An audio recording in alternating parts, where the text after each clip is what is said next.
The voice in the black window. In a small town in Maine, by the side of the road, stood an old abandoned house. People called it the House of the Black Window. All of its windows were broken, except for one, the large black window on the second floor. No matter what happened, snow, summer heat, storms, or hail, that window never cracked. It remained intact, staring out like a watchful eye. There was a legend in town. Whoever looked into that window at night would not see themselves, but a dead person. One evening, four friends, Emily, John, Steve, and Kaitlyn, decided to test the legend. They were young and loved chasing fear. With flashlights in hand, they set out for the house at midnight. On the way, they laughed and joked. But as they got closer, the laughter faded. Dark clouds swirled above the house. The wind howled through the trees, and the boards on the door rattled like bones. "All right, are we going in?" John asked, trying to sound brave.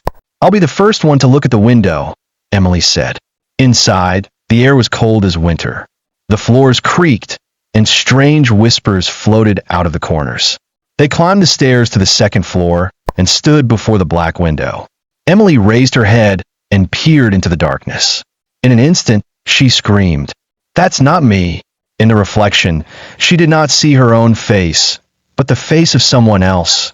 Sunken eyes bulging, lips twisted into a cruel smile, the rotting visage of the dead. The others staggered back in fear, but the dark figure in the window began to move. Its face twisted, mouth opening wide as if to scream, but no sound came out. Kaitlyn ran to the door, but it slammed shut with a deafening crash and refused to open. A cold force, like a storm wind, swept through the house. Their flashlights flickered and died, plunging the room into complete darkness. Only the faint glow from the black window lit the space. They turned to it again, and what they saw froze their blood. Reflected in the glass were the four of them, but not alive. Each one appeared battered, bloodied, and lifeless. "This is us after we're dead," Steve whispered, his voice trembling. The dead, John in the reflection, suddenly reached out from the glass, and the real John gasped for breath, clutching his throat as though being strangled. Emily clawed at the wall in terror, shouting, "This house won't let us go." At that moment, black lines like claw marks spread across the walls. From them came whispers, low and chilling. "You belong to us now." The voice in the black window. The room seemed to shrink around them. The walls were breathing, or at least it felt that way, rising and falling like the chest of a massive creature. The black claw marks spread wider, crawling across the ceiling and down toward the floor. A rancid smell, like rotting leaves and damp graves, filled the air. John was still choking, his eyes bulging as invisible fingers tightened around his neck. Steve rushed to him, trying to pull him away from the window, but his hands passed straight through whatever was gripping him. It was as if John was being held by a shadow that couldn't be touched. His desperate gasps echoed through the house like screams underwater. Kaitlyn pounded on a locked door with both fists. "Let us out! Let us out!"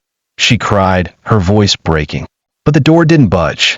Instead, it felt as if it was pulsing with the same rhythm as the walls, alive, aware of their fear. Emily pressed her back against the wall, eyes fixed on the window. The reflection inside the glass was changing again.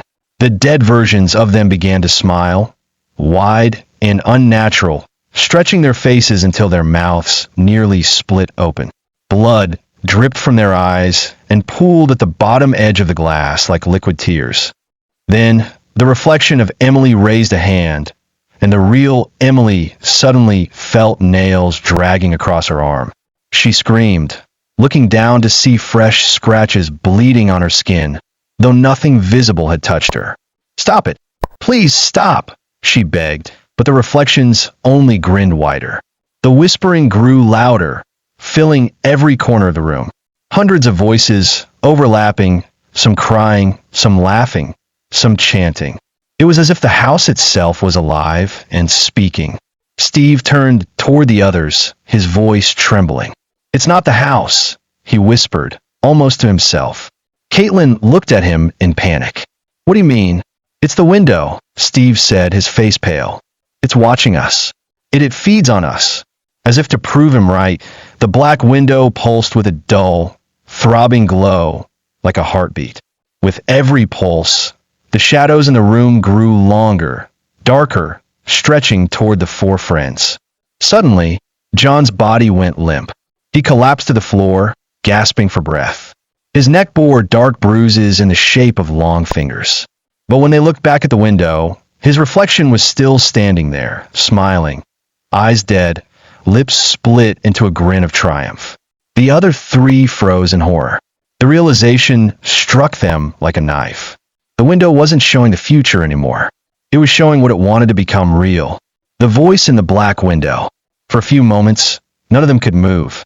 John lay on the floor, coughing, his breaths ragged as if every inhale cut his lungs with glass. Steve knelt beside him, pressing a hand to his shoulder. "You're okay. You're okay," Steve whispered, though his trembling voice betrayed the lie. Emily's eyes stayed locked on the black window. The reflection inside hadn't faded. John's double still stood there, smirking, even though the real John was weak and half-conscious at her feet. Behind the reflection John, the other three figures in the glass began to twitch, moving jerkily like puppets on tangled strings. Kaitlyn backed away from the window, her hand pressed against the wall. "We need to get out," she said. "We need to get out right now." Steve glanced at the door. It hadn't moved an inch since she'd pounded on it. In fact, now it looked warped, as if the wood was bending inward, pulling them deeper into the house instead of offering escape. Then, slowly, the window began to throb again. A pulse, steady, like the rhythm of a human heart. With each beat, the floor vibrated under their feet. John groaned on the ground, clutching his chest.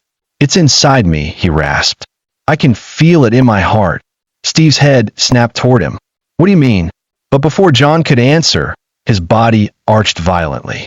His back slammed against the wooden floor as if he was being electrocuted. His eyes rolled back, and from his mouth came a voice. Not his own, but a deep, guttural whisper. "You cannot leave."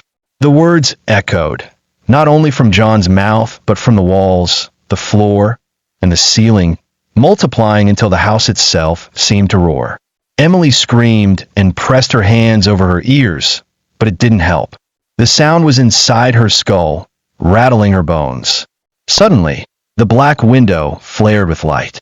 It wasn't bright, more like a faint, sickly glow, the color of decayed flesh. In that glow, the reflections stepped closer. They pressed their hands against the other side of the glass, their palms leaving streaks of black ooze that dripped downward like tar. Steve grabbed Kaitlyn's wrist. "Don't look at it," he shouted. "That's what it wants." But it was too late. Kaitlyn had already locked eyes with her reflection. And her reflection, her dead, twisted self, mouthed words silently. Kaitlyn's lips began to move at the same time, repeating the same phrase, though she didn't know what she was saying. Her eyes went blank. Her body stiffened. Emily rushed to shake her, screaming her name, but Kaitlyn didn't respond. She only whispered the same strange chant, over and over, in perfect rhythm with her reflection. Steve pulled Emily back. His face was ashen, drenched in sweat. "It's taking her," he said. The window throbbed again, harder this time. A crack split the floorboards, running across the room toward them like a jagged lightning bolt. From the crack came a stench of sulfur and rot, and with it a soft, sickening sound, the sound of something crawling. John suddenly sat up, his eyes now pure black, no whites left at all. He smiled, his teeth too sharp, too many. "Don't fight it," he said in a voice that wasn't his own. "It already knows your names." Emily's heart slammed in her chest. She clutched Steve's arm, whispering desperately, "We have to destroy the window." But when they turned to look at it again, the black window was no longer just a pane of glass. It was an open mouth, a vast, yawning maw of shadow and teeth, waiting, hungry. The voice in the black window. The black window had transformed before their eyes. It was no longer glass, no longer a reflection. It was a gaping mouth framed in shadow, its jagged teeth made of splintered glass that dripped with black ooze. The sound it made was worse than any scream, a low, guttural breathing, like something vast and ancient waking from centuries of hunger.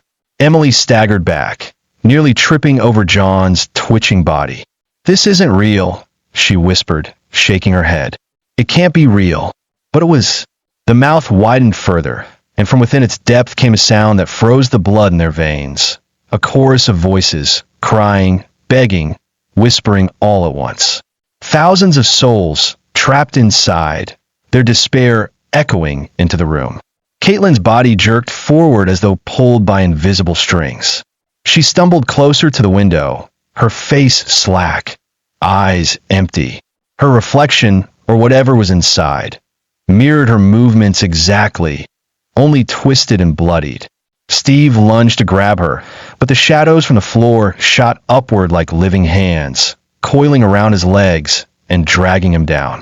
He fought, pulling and kicking, but every struggle only made the shadows tighten, cutting into his skin like barbed wire. "Steve!" Emily screamed, throwing herself to his side, clawing at the black tendrils. They were cold as ice, burning her fingers as if she was touching dry ice that seared flesh. She cried out in pain, but didn't let go. The whispering in the room grew louder, words now clear. One by one, one by one. John suddenly laughed. Not John, but the thing inside him.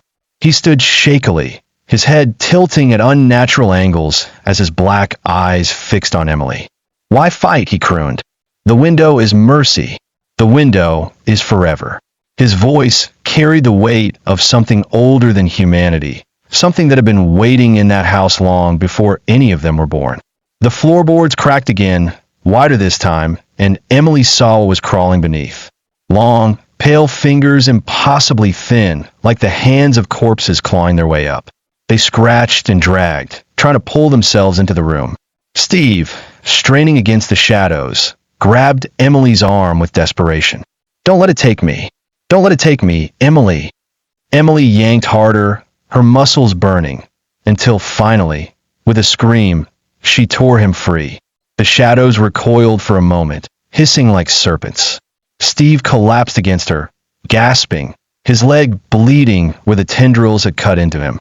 But the victory was fleeting. Kaitlyn was now at the window, her face only inches from the gaping mouth. The reflection reached out from the other side of the glass, no longer bound by the barrier. Its hand, cold and skeletal, pressed against her chest. Emily's heart sank. "No!" With a violent jerk, Kaitlyn was yanked forward. Her body slammed against the black window, and in an instant, she was gone, swallowed whole. The glass rippled like water, then stilled. Her scream echoed for only a second, then was silenced. When Emily and Steve looked up again, Kaitlyn was gone from the room. But in the window, her face stared back at them, trapped, mouth open in eternal terror. The house fell silent, except for the sound of the black windows breathing, steady, patient, waiting for the next victim. And John's voice, echoing with a cruel laugh. "She's home now." The voice in the black window. The silence after Kaitlyn's disappearance was unbearable.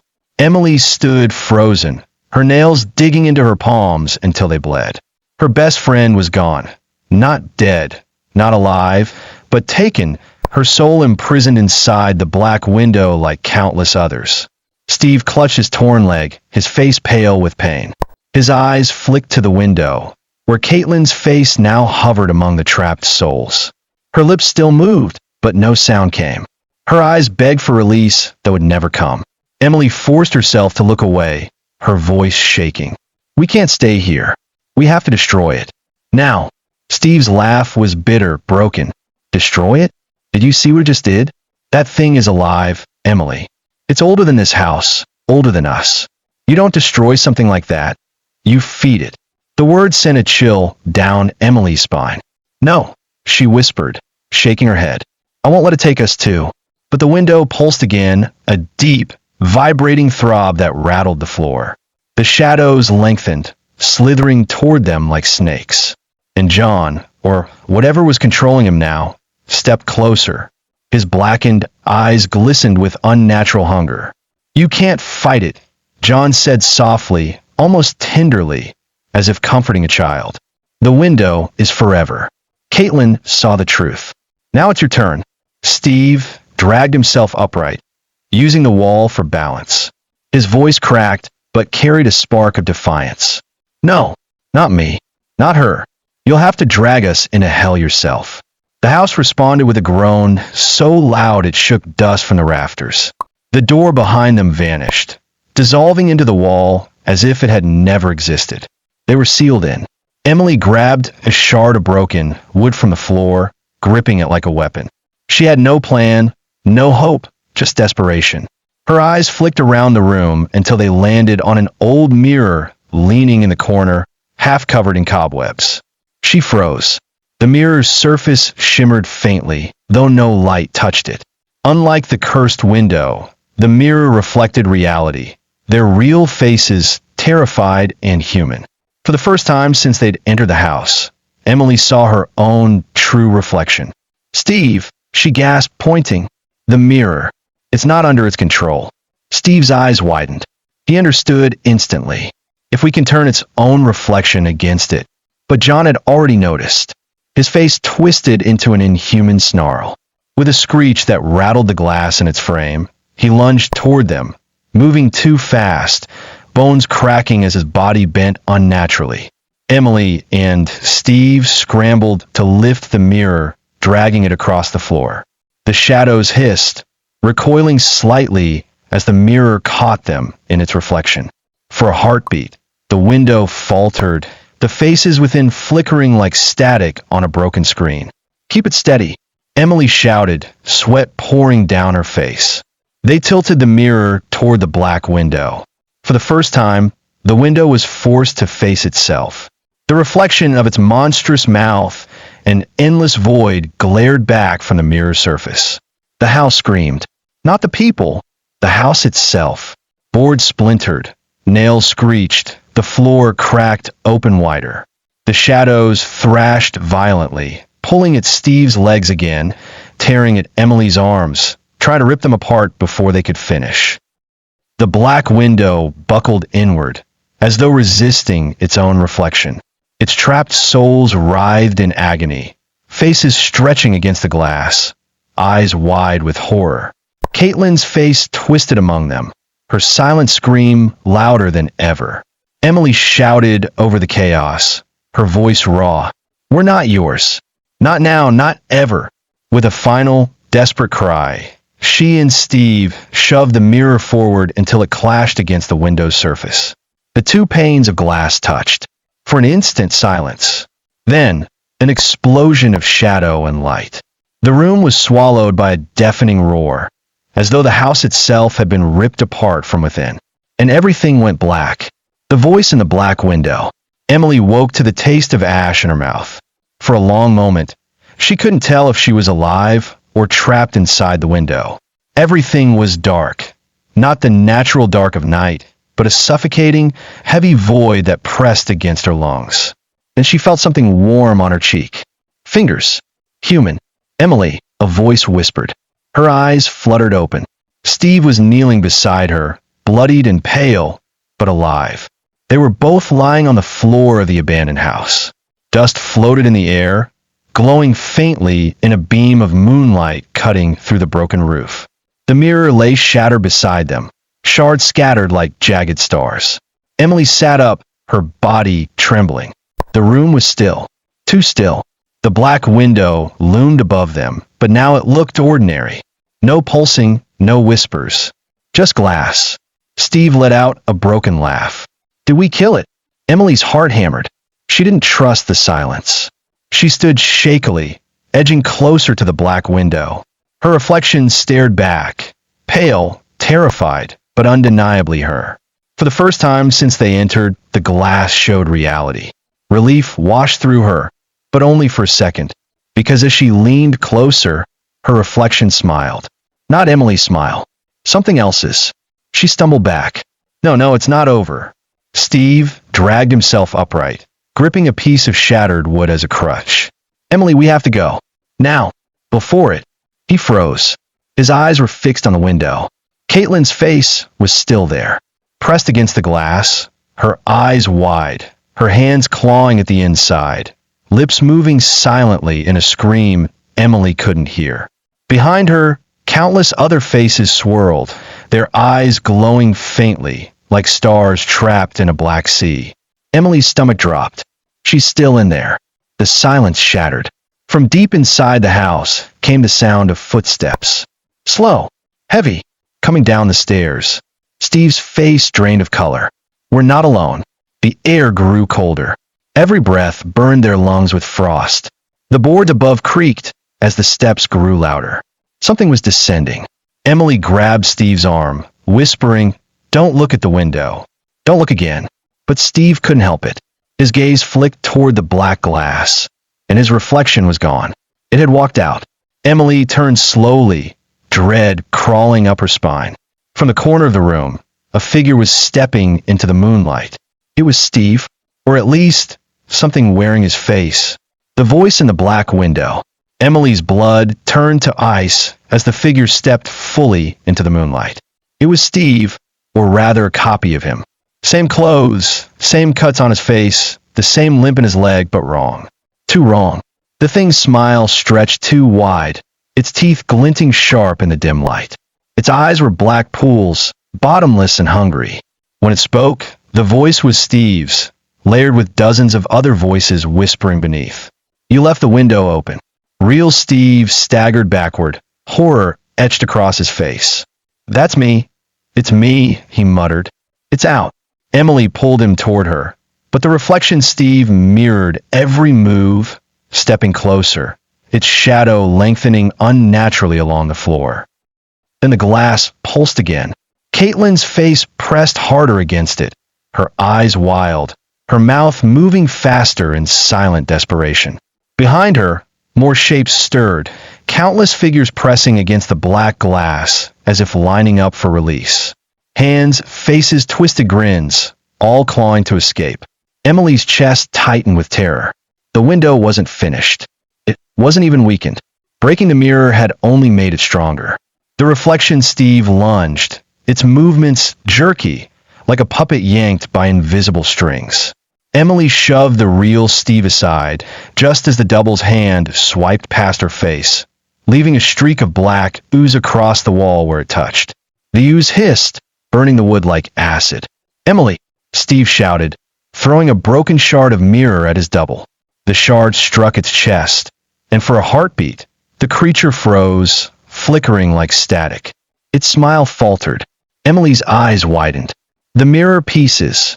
They scrambled for the shards, grabbing as many as they could. Each piece glimmered faintly, alive with the last remnants of whatever power had defied the window. The reflection hissed, its face warping, its mouth splitting open too wide, unhinging like a snake. From that mouth came a shriek, not human, not animal, but the sound of every trapped soul screaming at once. The window pulsed harder, glowing faintly, and another figure stepped out.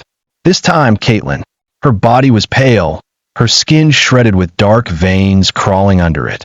Her eyes were empty sockets, black fluid dripping down her face like tears. She moved stiffly, but her lips curled into a familiar smile. "Why did you leave me, Emily?" she whispered, her voice echoing unnaturally. "Why didn't you help me?" Emily's throat closed. Tears blurred her vision, but she lifted a mirror shard and held it like a dagger. "You're not her. You'll never be her." Kaitlyn's double tilted her head. "I am her, and soon, I'll be you."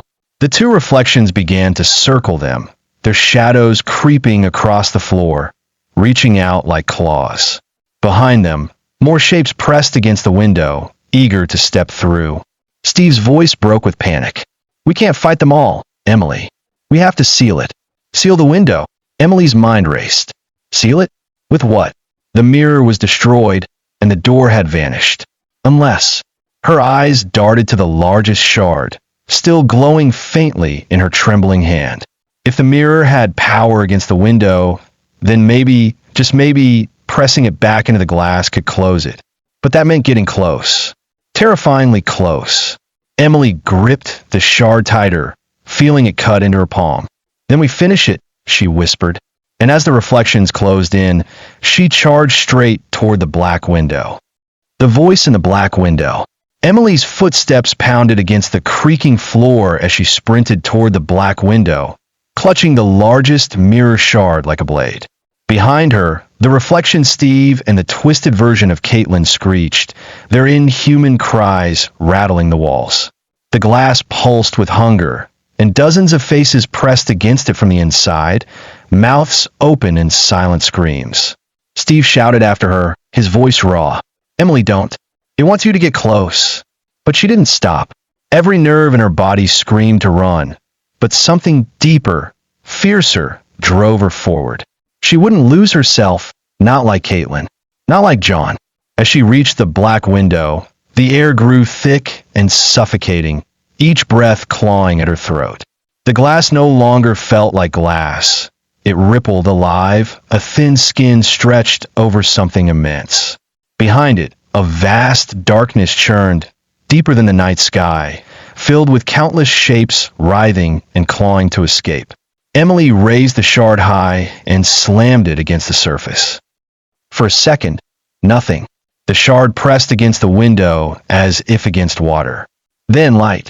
The shard blazed with blinding brilliance, its glow cutting through the darkness. The trapped faces inside shrieked silently, recoiling from the light like shadows from fire. Kaitlyn's twisted reflection screamed, her mouth splitting impossibly wide before she staggered back, dissolving into mist. The glass shuddered. Cracks spiderwebbed across its surface, and for the first time, the window sounded afraid. A low, guttural growl rumbled from within, shaking the floorboards. Emily pressed harder, forcing the shard deeper. The cracks widened, glowing like molten veins. She could feel it. The window was breaking. But then something moved behind the glass. Not a face, not a reflection, something vast. A hand, pale, skeletal, impossibly large, pressed against the other side of the window. Its fingers were longer than her arm, its nails sharp as knives. The shard's glow faltered as the hand pushed back, keeping the barrier intact. Emily gasped, her strength failing. She felt her own reflection in the glass, twisting, warping, trying to merge with her. Her reflection's eyes turned black, its mouth sneering. You can't close what was never opened. You can only join. The window's cracks began to heal, the shard slipping from her trembling grip.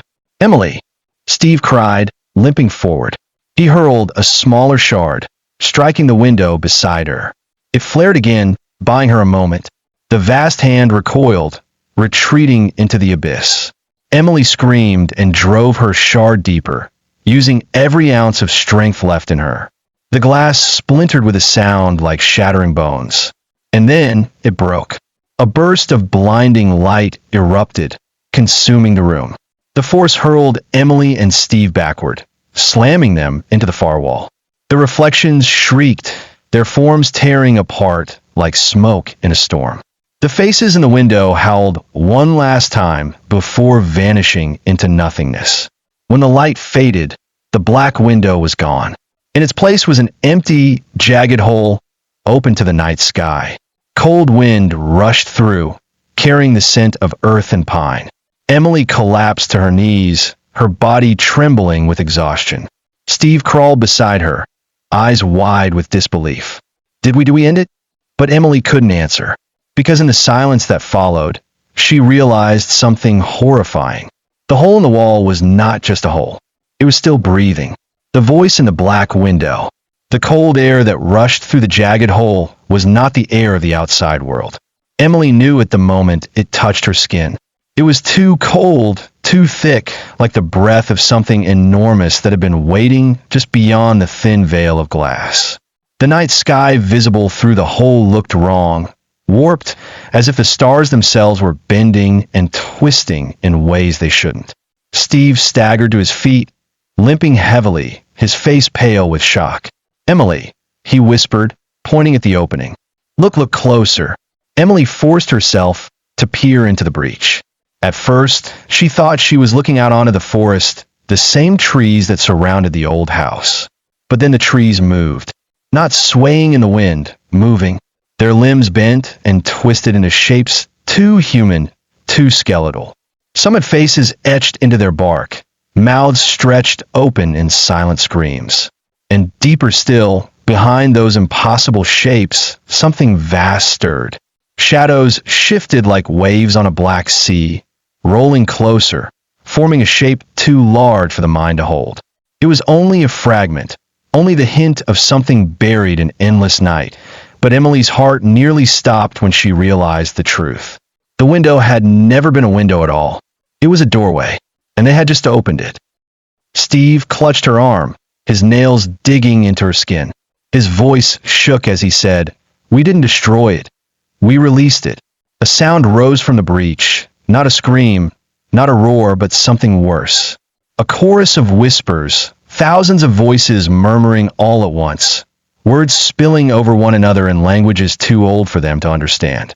The sound clawed at Emily's ears, slipping under her skin, threading through her thoughts.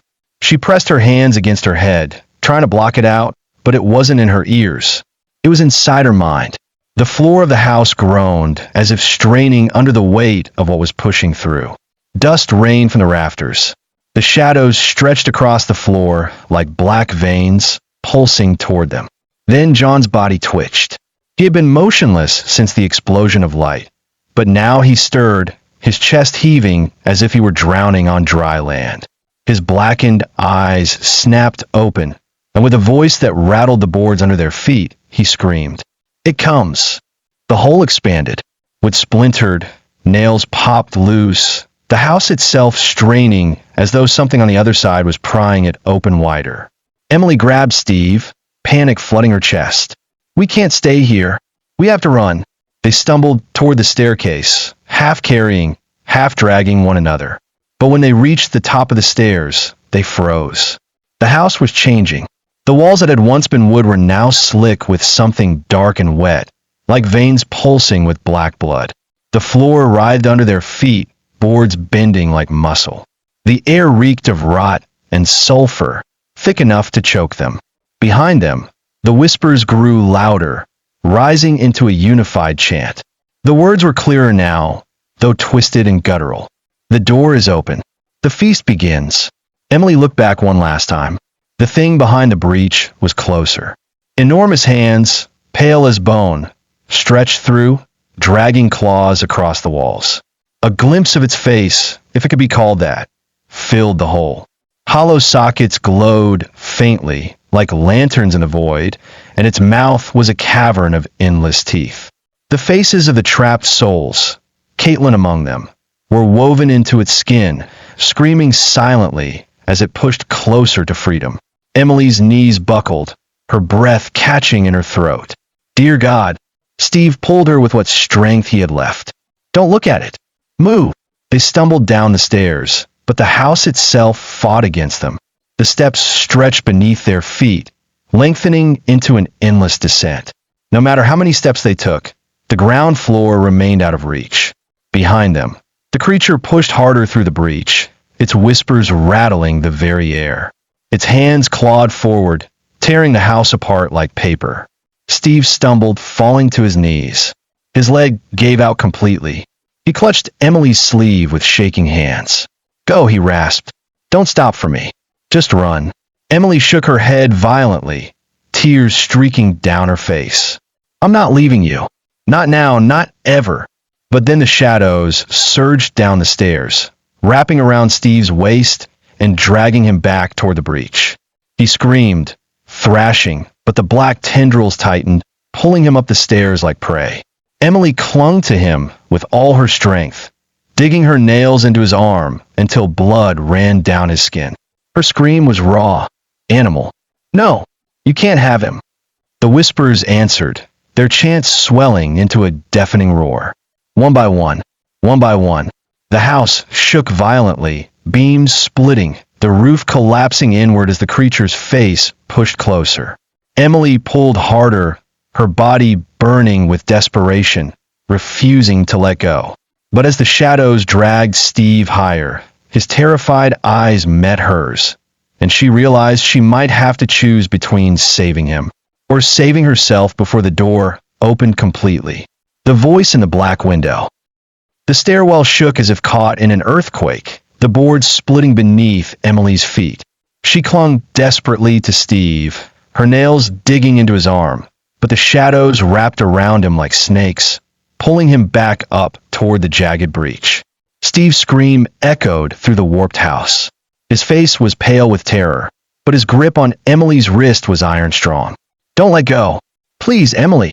The chanting filled every corner of the house. One by one, Emily's heart pounded against her ribs. The creature's vast face loomed closer through the breach, its glowing sockets fixed on her. Its mouth opened, and from the abyss came a suction of air, not wind, but hunger. The shadows pulling Steve were its tongue, its lure. She braced herself, planting her heels against the warped steps. Her muscles burned as she fought to hold him. Splinters stabbed in her back as she strained against the pull.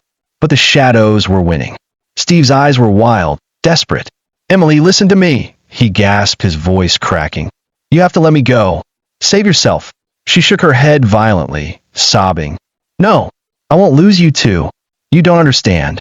His voice broke into a scream as the shadows tightened around his chest. Blood trickled from his mouth. "It wants both of us. If you hold on, it'll take us together." Emily's vision blurred with tears. Her body shook with exhaustion. The shadows hissed, whispering her name in 1,000 overlapping voices. She could feel her grip slipping. "No," she cried, her voice raw, feral. "You're not taking him." She reached into her pocket with her free hand and pulled out one of the smaller mirror shards. Its edges cut in her palm, blood dripping onto the warped wood. With a scream, she stabbed it into the shadow, binding Steve. The shard flared with pale light, burning the darkness. The shadows recoiled with a shriek,